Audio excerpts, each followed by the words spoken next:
شروع اللہ کا نام لے کر جو بڑا مہربان نہایت رحم والا ہے۔ الف لام میم۔ اس میں کچھ شک نہیں کہ اس کتاب کا نازل کیا جانا تمام جہانوں کے پروردگار کی طرف سے ہے۔ کیا یہ لوگ یہ کہتے ہیں کہ پیغمبر نے اس کو از خود بنا لیا ہے؟ نہیں، بلکہ وہ تمہارے پروردگار کی طرف سے برحق ہے، تاکہ تم ان لوگوں کو ہدایت کرو جن کے پاس تم سے پہلے کوئی ہدایت کرنے والا نہیں آیا، تاکہ یہ رستے پر چلیں۔ اللہ ہی تو ہے جس نے آسمانوں اور زمین کو اور جو چیزیں ان دونوں میں ہیں سب کو 6 دن میں پیدا کیا، پھر عرش پر جلوہ افروز ہوا۔ اس کے سوا تمہارا نہ کوئی دوست ہے اور نہ سفارش کرنے والا۔ کیا تم نصیحت حاصل نہیں کرتے؟ وہی آسمان سے زمین تک کے ہر کام کا انتظام کرتا ہے، پھر ہر کام ایک روز جس کی مقدار تمہارے شمار کے مطابق 1000 برس ہوگی اس کی طرف رجوع کرے گا۔ اسی شان کا ہے وہ خالق جو پوشیدہ اور ظاہر کا جاننے والا ہے، غالب ہے، بڑا مہربان ہے۔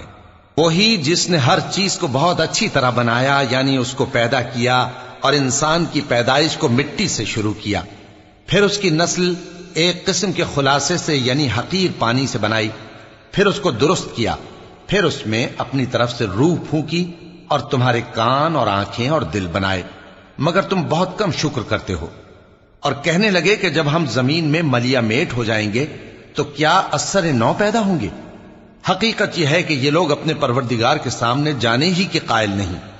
کہہ دو کہ موت کا فرشتہ جو تم پر مقرر کیا گیا ہے تمہاری روحیں قبض کر لیتا ہے، پھر تم اپنے پروردگار کی طرف لوٹائے جاؤ گے، اور تم تعجب کرو جب دیکھو کہ گناہگار اپنے پروردگار کے سامنے سر جھکائے ہوں گے اور کہیں گے کہ اے ہمارے پروردگار، ہم نے دیکھ لیا اور سن لیا، تو ہم کو دنیا میں واپس بھیج دے کہ نیک عمل کریں، بے شک ہم یقین کرنے والے ہیں۔ اور اگر ہم چاہتے تو ہر شخص کو ہدایت دے دیتے، لیکن میری طرف سے یہ بات قرار پا چکی ہے کہ میں دوزخ کو جنوں اور انسانوں سب سے بھر دوں گا، سو اب آگ کے مزے چکھو، اس لیے کہ تم نے اس دن کے آنے کو بھلا رکھا تھا۔ آج ہم نے بھی تمہیں بھلا دیا ہے، اور جو کام تم کرتے تھے ان کی سزا میں ہمیشہ کے عذاب کے مزے چکتے رہو۔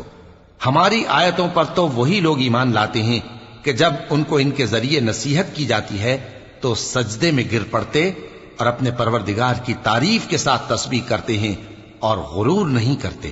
ان کے پہلو بچھونوں سے الگ رہتے ہیں، اس حال میں کہ وہ اپنے پروردگار کو خوف اور امید سے پکارتے اور جو کچھ ہم نے ان کو دیا ہے اس میں سے خرچ کرتے ہیں۔ سو کوئی شخص نہیں جانتا کہ ان کے لیے کیسی آنکھوں کی ٹھنڈک چھپا کر رکھی گئی ہے، یہ ان اعمال کا صلہ ہے جو وہ کرتے تھے۔ بھلا جو مومن ہو وہ اس شخص کی طرح ہو سکتا ہے جو نافرمان ہو؟ دونوں برابر نہیں ہو سکتے۔ جو لوگ ایمان لائے اور نیک عمل کرتے رہے ان کے رہنے کے لیے باغ ہیں، یہ مہمانی ان کاموں کی جزا ہے جو وہ کرتے تھے، اور جنہوں نے نافرمانی کی ان کے رہنے کے لیے دوزخ ہے، جب چاہیں گے کہ اس میں سے نکل جائیں تو اس میں لوٹا دیے جائیں گے، اور ان سے کہا جائے گا کہ جس دوزخ کے عذاب کو تم جھوٹ سمجھتے تھے اس کے مزے چکھو، اور ہم ان کو قیامت کے بڑے عذاب سے پہلے دنیا کے عذاب کا بھی مزہ چکھائیں گے، شاید وہ ہماری طرف لوٹ آئیں۔ اور اس شخص سے بڑھ کر ظالم کون جس کو اس کے پروردگار کی آیتوں سے نصیحت کی جائے تو وہ ان سے منہ پھیر لے۔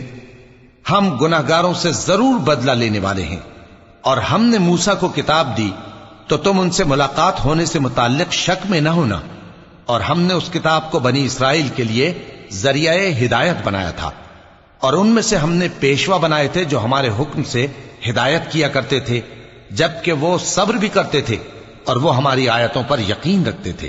بلا شبہ تمہارا پروردگار ہی ان میں جن باتوں میں وہ اختلاف کرتے تھے قیامت کے روز فیصلہ کر دے گا۔ کیا ان کو اس امر سے ہدایت نہ ہوئی کہ ہم نے ان سے پہلے بہت سی امتوں کو جن کے رہنے کے مقامات میں یہ لوگ چلتے پھرتے ہیں ہلاک کر دیا؟ بے شک اس میں نشانیاں ہیں، تو یہ سنتے کیوں نہیں؟ کیا انہوں نے نہیں دیکھا کہ ہم بنجر زمین کی طرف پانی رواں کرتے ہیں، پھر اس سے کھیتی پیدا کرتے ہیں جس میں سے ان کے چوپائے بھی کھاتے ہیں اور یہ خود بھی کھاتے ہیں؟ تو یہ دیکھتے کیوں نہیں؟ اور کہتے ہیں اگر تم سچے ہو تو یہ فیصلہ کب ہوگا؟ کہہ دو کہ فیصلے کے دن کافروں کو ان کا ایمان لانا کچھ بھی فائدہ نہ دے گا، اور نہ ان کو مہلت دی جائے گی، تو ان سے منہ پھیر لو اور انتظار کرو، یہ بھی انتظار کر رہے ہیں۔